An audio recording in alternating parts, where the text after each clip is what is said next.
آج کی اس ویڈیو میں بات کریں گے نمرود کی۔ اتنا بڑا بادشاہ، پوری دنیا پر بادشاہی، لیکن اللہ نے ایک ادنا سے مچھر سے اس کو رہتی دنیا تک کے لیے عبرت کا نشان بنا دیا۔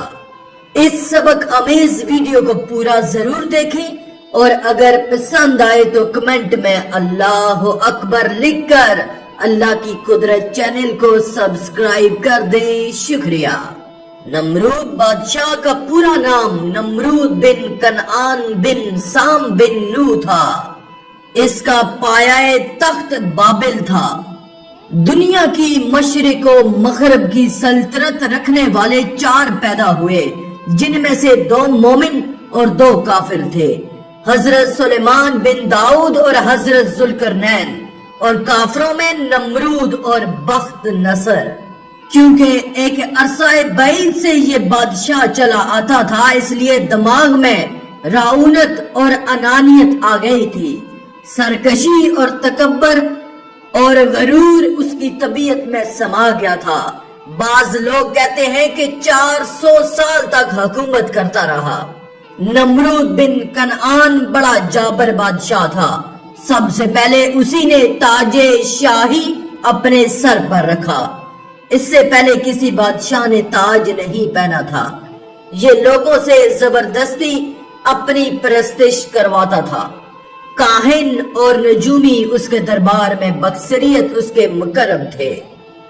نمرود نے ایک رات یہ خواب دیکھا کہ ایک ستارہ نکلا اور اس کی روشنی میں چاند، سورج وغیرہ سارے ستارے بے نور ہو کر رہ گئے۔ کاہنوں اور نجومیوں نے اس خواب کی یہ تعبیر دی کہ ایک فرزند ایسا ہوگا جو تیری بادشاہی کے زوال کا باعث ہوگا۔ یہ سن کر نمرود بے حد پریشان ہو گیا اور اس نے یہ حکم دے دیا کہ میرے شہر میں جو بچہ پیدا ہو وہ قتل کر دیا جائے اور مرد عورتوں سے جدا رہیں۔ چنانچہ ہزاروں بچے قتل کر دیے گئے، مگر تقدیر الہی کو کون ٹال سکتا ہے۔ اسی دوران حضرت ابراہیم علیہ السلام پیدا ہو گئے اور بادشاہ کے خوف سے ان کی والدہ نے شہر سے دور پہاڑ کی ایک غار میں ان کو چھپا دیا۔ اسی غار میں چھپ کر ان کی والدہ روزانہ دودھ پلایا کرتی تھی۔ بعض مفسرین کا قول ہے کہ 7 برس کی عمر تک، اور بعض نے تحریر فرمایا کہ 17 برس تک آپ اسی غار میں پرورش پاتے رہے۔ نمرود نے اپنی سلطنت بھر میں یہ قانون نافذ کر دیا کہ اس نے خوراک کی تمام چیزوں کو اپنی تحویل میں لے لیا تھا۔ یہ صرف انہی لوگوں کو خوراک کا سامان دیا کرتا تھا جو لوگ اس کی خدائی کو تسلیم کرتے تھے۔ چنانچہ ایک مرتبہ حضرت ابراہیم علیہ السلام اس کے دربار میں غلہ لینے کے لیے تشریف لے گئے تو اس خبیث نے کہا کہ پہلے تم مجھ کو اپنا خدا تسلیم کرو، جبھی میں تم کو غلہ دوں گا۔ حضرت ابراہیم علیہ السلام نے بڑے دربار میں اعلان فرما دیا کہ تو جھوٹا ہے اور میں صرف ایک خدا کا پرستار ہوں جو وحدہ لا شریک ہے۔ یہ سن کر نمرود آپے سے باہر ہو گیا اور آپ کو دربار سے نکال دیا اور ایک دانہ بھی نہیں دیا۔ آپ اور آپ کی چند متبعین جو مومن تھے بھوک کی شدت سے پریشان ہو کر جہاں بلب ہو گئے۔ اس وقت آپ ایک تھیلا لے کر ایک ٹیلے کے پاس تشریف لے گئے اور تھیلے میں ریت بھر کر لائے اور خداوند قدوس سے دعا مانگی تو وہ ریت آٹا بن گئی اور آپ نے اس کو اپنے متبعین کو کھلایا اور خود بھی کھایا۔ پھر نمرود کی دشمنی اس حد تک بڑھ گئی کہ اس نے آپ کو آگ میں ڈلوا دیا، مگر وہ آگ آپ پر گلزار بن گئی اور آپ سلامتی کے ساتھ اس آگ سے باہر نکل آئے اور اعلان نمرود کو جھوٹا کہہ کر خدائے وحدہ لا شریک کی توحید کا چرچا کرنے لگے۔ نمرود نے آپ کے کلمہ حق سے تنگ آ کر ایک دن آپ کو اپنے دربار میں بلایا اور حسب ذیل مکالمہ یعنی مناظرہ شروع کر دیا۔ نمرود بولا، اے ابراہیم علیہ السلام، بتاؤ تمہارا رب کون ہے جس کی عبادت کی تم لوگوں کو دعوت دے رہے ہو؟ حضرت ابراہیم علیہ السلام نے کہا کہ اے نمرود، میرا رب وہی ہے جو لوگوں کو زندہ کرتا ہے اور مارتا ہے۔ نمرود بولا یہ تو میں بھی کر سکتا ہوں۔ چنانچہ اس وقت اس نے 2 قیدیوں کو جیل خانے سے دربار میں بلوایا۔ ایک کو موت کی سزا ہو چکی تھی اور دوسرا رہا ہو چکا تھا۔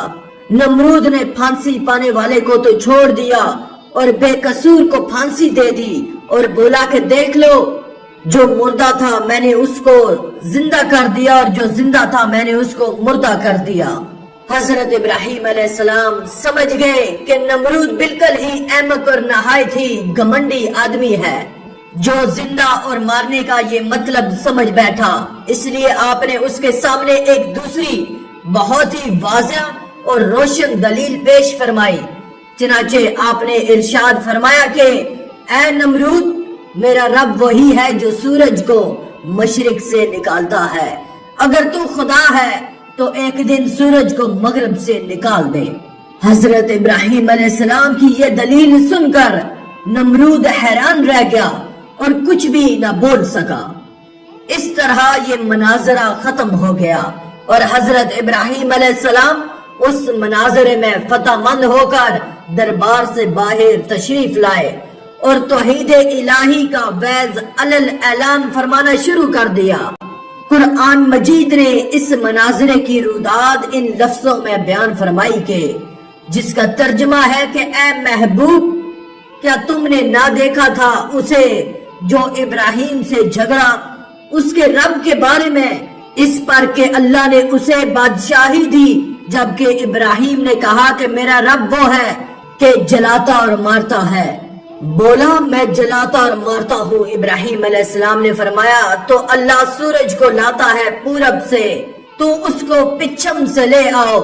ہوش اڑ گئے کافر کے اور اللہ راہ نہیں دکھاتا ظالموں کو۔ ایک قول ہے کہ اس ناہنجار بادشاہ کے پاس اللہ نے ایک فرشتہ بھیجا، اس نے آ کر اسے توحید کی دعوت دی لیکن اس نے قبول نہ کی۔ دوبارہ دعوت دی لیکن انکار کیا۔ تیسری مرتبہ اللہ کی طرف بلایا لیکن پھر بھی یہ منکر ہی رہا۔ اس بار بار کے انکار کے بعد فرشتے نے اس سے کہا اچھا تو اپنا لشکر تیار کر، میں بھی اپنا لشکر لے آتا ہوں۔ نمرود نے بڑا بھاری لشکر تیار کیا اور زبردست فوج کو لے کر سورج نکلنے کے میدان میں آ پہنچا۔ ادھر اللہ تعالیٰ نے مچھروں کا ایک دروازہ کھول دیا۔ بڑے بڑے مچھر اس کثرت سے آئے کہ لوگوں کو سورج بھی نظر نہ آتا تھا۔ اللہ کی یہ فوج نمرودیوں پر گری اور تھوڑی دیر میں ان کا خون تو کیا، ان کا گوشت پوست سب کھا گئے اور سارے کے سارے یہی ہلاک ہو گئے۔ ہڈیوں کا ڈھانچہ باقی رہ گیا۔ انہی مچھروں میں سے ایک نمرود کے نتنے میں گھس گیا اور 400 سال تک اس کا دماغ چاٹتا رہا۔ ایسے عذاب میں وہ رہا کہ اس سے موت ہزاروں درجے بہتر تھی۔ اپنا سر دیواروں اور پتھروں پر مارتا پھرتا تھا، ہتھوڑوں سے کھجلواتا تھا اور اپنے سر پر جوتے مرواتا تھا تاکہ کچھ دیر اس کو چین آ جائے۔ یوں ہی رینگ رینگ کر بدنصیب نے ہلاکت پائی۔